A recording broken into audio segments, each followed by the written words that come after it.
I was living in Washington when I was diagnosed, but I couldn't find any comprehensive cancer care.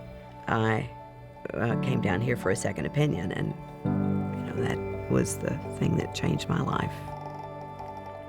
The CT showed an 11-centimeter tumor that had attached to my heart, and that is when I realized that this was something very serious.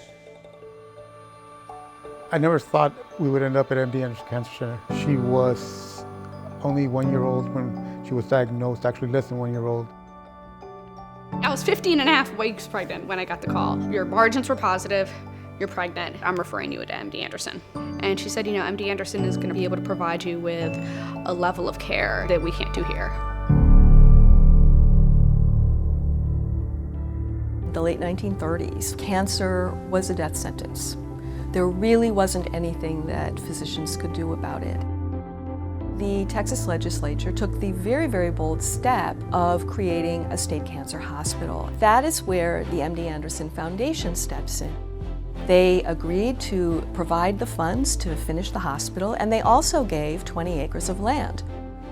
There's sort of a magic people refer to when they talk about these early days of the institution, because here were all of these amazing people who were so creative and had the freedom and the institutional support to just do what they thought was absolutely necessary and follow any path to a treatment and collaborate with the people around them. That environment where people were just, let's make a difference, because people were dying and someone had to do something. I certainly became aware of cancer at a time when there were cancer survivors. I know many cancer survivors. And I never thought about the fact that survivors are new.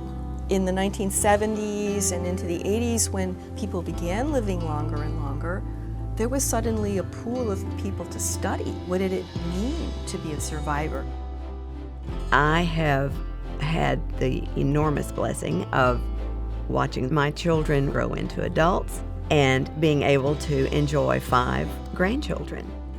Not a day goes by that I don't look at my son and kind of think about, what could have been or what could not have been. There's a lot of gratitude. She had a 10% chance of survival. I truly believe that if we had not come to MD Anderson, Ivana would not be alive.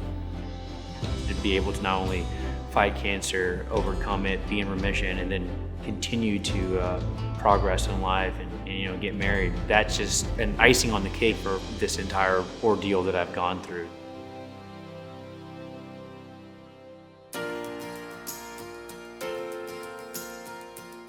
This institution represents hope, represents the future. It is such a mission-driven organization. You get people who come to work every day who are so focused on this ultimate goal of ending cancer. And everybody's kind of doing his or her part. People want to be part of it.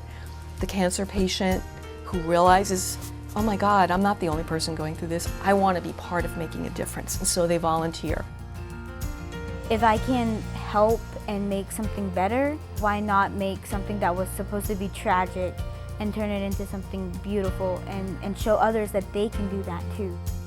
People whom I meet all the time as volunteer, so many of them express specific appreciation for the researchers, the physicians who are treating the patients.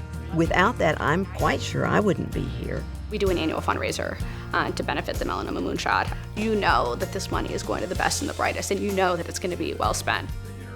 I get more involved with the younger patients and caregivers. I understand how important it can be just to be a soothing voice or just another reference for someone so that they can stay positive during this fight.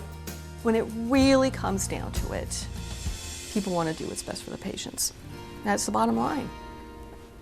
They're the folks we're here for.